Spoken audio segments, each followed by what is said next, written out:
आज के टाइम में सबसे ज्यादा लोग अपना पैसा सेफ जगह रखना चाहते हैं और एफडी उनमें से सबसे पॉपुलर ऑप्शन है। लेकिन 2025 में एफडी करने से पहले आपको कुछ नए अपडेट्स, रेट्स और रूल्स जरूर पता होने चाहिए। क्या आप जानते हो 2025 में कौन से बैंक सबसे ज्यादा इंटरेस्ट दे रहे हैं? आरबीआई के नए चेंजेस के बाद एफडी के रूल्स में क्या अपडेट हुआ है और एफडी से मिलने वाले इंटरेस्ट पर कितना टैक्स लगता है या उससे कैसे बचाया जा सकता है, इस वीडियो में हम डिटेल में समझेंगे। 2025 के top bank FD interest rates, नए रूल्स और आरबीआई अपडेट्स, एफडी पर लगने वाले टैक्सेस और टीडीएस, एफडी के बेटर ऑल्टरनेटिव्स और स्मार्ट एफडी इन्वेस्टमेंट टिप्स जिससे आप अपने रिटर्न को मैक्सिमाइज कर सको। तो अगर आप एफडी करने वाले हो या ऑलरेडी एफडी में इन्वेस्ट कर रखा है, ये वीडियो आपके लिए प्योर गोल्ड होने वाली है। चलिए शुरू करते हैं।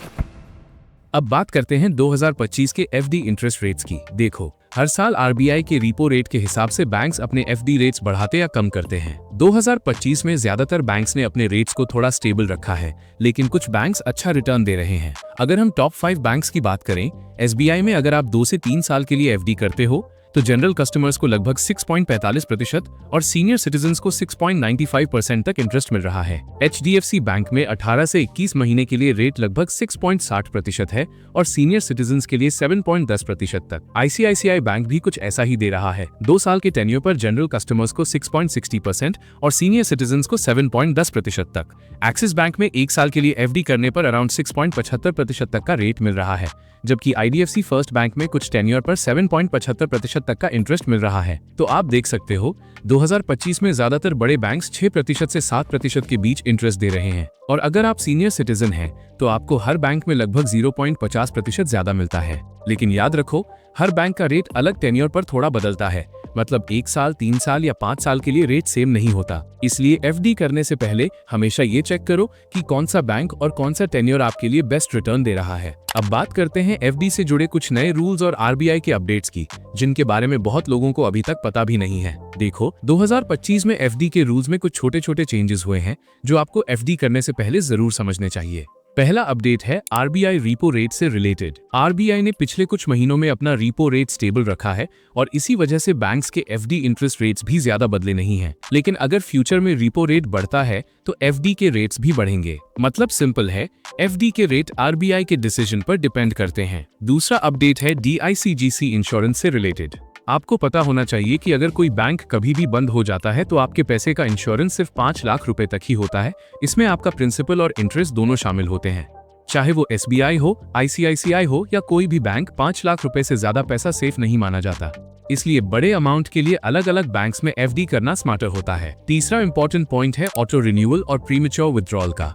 अब कई बैंक्स ने रूल बदला है। अगर आपका एफडी मैच्योर होने के बाद ऑटो रिन्यू हो जाता है तो नए टेन्योर का रेट उस दिन के करंट रेट के हिसाब से लगेगा, ना कि पुराने रेट के हिसाब से। और अगर आप एफडी तोड़ते हो मैच्योरिटी से पहले तो बैंक आपसे 0.5% से 1% तक का पेनल्टी चार्ज ले सकता है। चौथा पॉइंट है ऑनलाइन एफडी फैसिलिटी का। 2025 में लगभग सभी बैंक्स ने अपने मोबाइल ऐप्स और नेट बैंकिंग में इंस्टेंट एफडी क्रिएट और ब्रेक करने की सुविधा दे दी है, जिससे आपको ब्रांच जाने की जरूरत नहीं पड़ती। तो सिंपल शब्दों में 2025 में एफडी के रूल्स का मेन फोकस सेफ्टी और ट्रांसपेरेंसी पर है। आपको सिर्फ ये ध्यान रखना है कि आप किस बैंक में एफडी कर रहे हो, उसका इंटरेस्ट रेट और टेन्योर क्या है और आपके पैसे का प्रोटेक्शन लिमिट कितना है। अब चलिए समझते हैं एक बहुत इंपॉर्टेंट बात, एफडी से मिलने वाले इंटरेस्ट पर टैक्स कैसे लगता है और आप उससे कैसे बच सकते हो। देखो, एफडी से जो भी इंटरेस्ट इनकम आपको मिलती है वो आपकी इनकम मानी जाती है और उस पर आपकी इनकम स्लैब के हिसाब से टैक्स लगता है। मतलब अगर आप 10%, 20% या 30% टैक्स स्लैब में आते हो तो एफडी से मिलने वाले इंटरेस्ट पर भी वही रेट से टैक्स लगेगा। अब बात करते हैं TDS tax deducted at source के बारे में। अगर आपका एफडी इंटरेस्ट एक फाइनेंशियल ईयर में 10,000 रुपए से ज्यादा हो जाता है, जैसे प्राइवेट बैंक्स के केस में, तो बैंक आपके इंटरेस्ट में से सीधा 10% टीडीएस काट लेता है। लेकिन अगर आप सीनियर सिटीजन हो तो ये लिमिट 50,000 रुपए तक होती है। मतलब 50,000 रुपए तक इंटरेस्ट पर कोई टीडीएस नहीं कटेगा। अब सवाल ये है, अगर आपकी इनकम टैक्सेबल लिमिट के अंदर ही है तो टीडीएस कटने से कैसे बचा जा सकता है? इसके लिए आपको form 15G non senior citizen के लिए या फॉर्म 15H सीनियर सिटीजन के लिए भरना होता है। ये फॉर्म बैंक में सबमिट करने से आप डिक्लेयर करते हो कि आपकी इनकम टैक्सेबल लिमिट से कम है और बैंक आपसे टीडीएस नहीं काटेगा। लेकिन अगर आपकी इनकम लिमिट से ज्यादा है तो आपको टैक्स पे करना ही होगा, चाहे बैंक ने टीडीएस काटा हो या नहीं। तो सिंपल शब्दों में एफडी पर मिलने वाला इंटरेस्ट सेफ जरूर है, लेकिन टैक्स फ्री नहीं है। इसलिए एफडी करने से पहले ये जरूर सोचो कि टैक्स के बाद आपका रियल रिटर्न कितना बचेगा।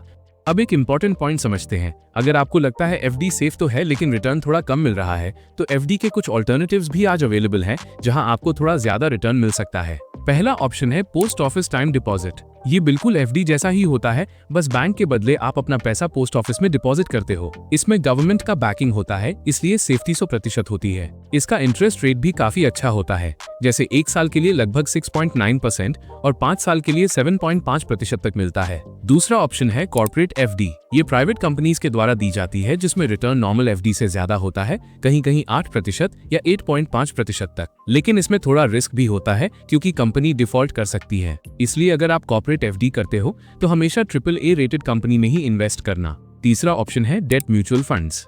ये उन लोगों के लिए बेस्ट है जो बैंक एफडी से थोड़ा बेटर रिटर्न चाहते हैं लेकिन स्टॉक मार्केट जैसा रिस्क नहीं लेना चाहते। डेट फंड्स में रिटर्न एफडी से थोड़ा ज्यादा मिलता है और टैक्स एफिशिएंसी भी बेटर होती है क्योंकि आपको लॉन्ग टर्म होल्डिंग पर इंडेक्सेशन का बेनिफिट मिलता है। चौथा ऑप्शन है आरबीआई बॉन्ड्स। ये बॉन्ड्स गवर्नमेंट ऑफ इंडिया के अंडर आते हैं, इसलिए सेफ्टी बिल्कुल टॉप लेवल की होती है।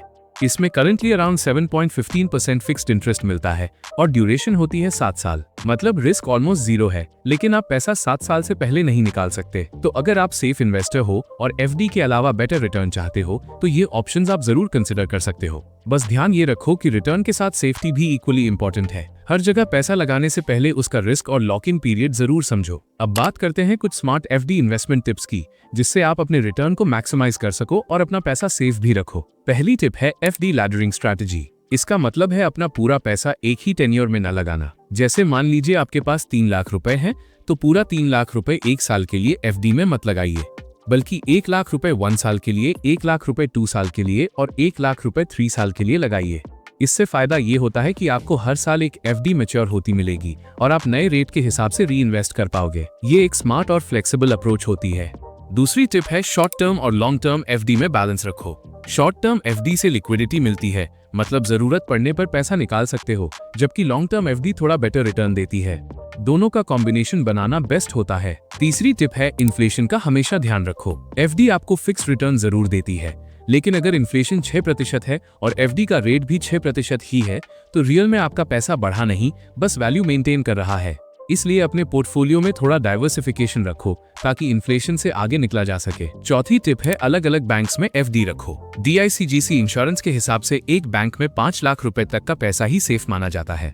इसलिए अगर आपके पास ज्यादा अमाउंट है तो उसे अलग अलग बैंक्स में डिवाइड कर दो, सेफ्टी डबल हो जाएगी। और पांचवी टिप है सीनियर सिटीजन बेनिफिट्स का यूज करो।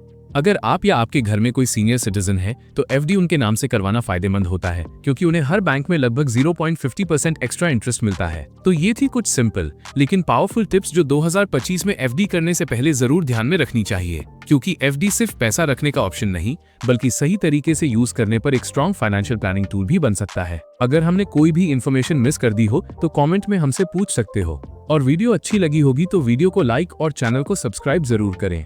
मिलते हैं नेक्स्ट वीडियो में।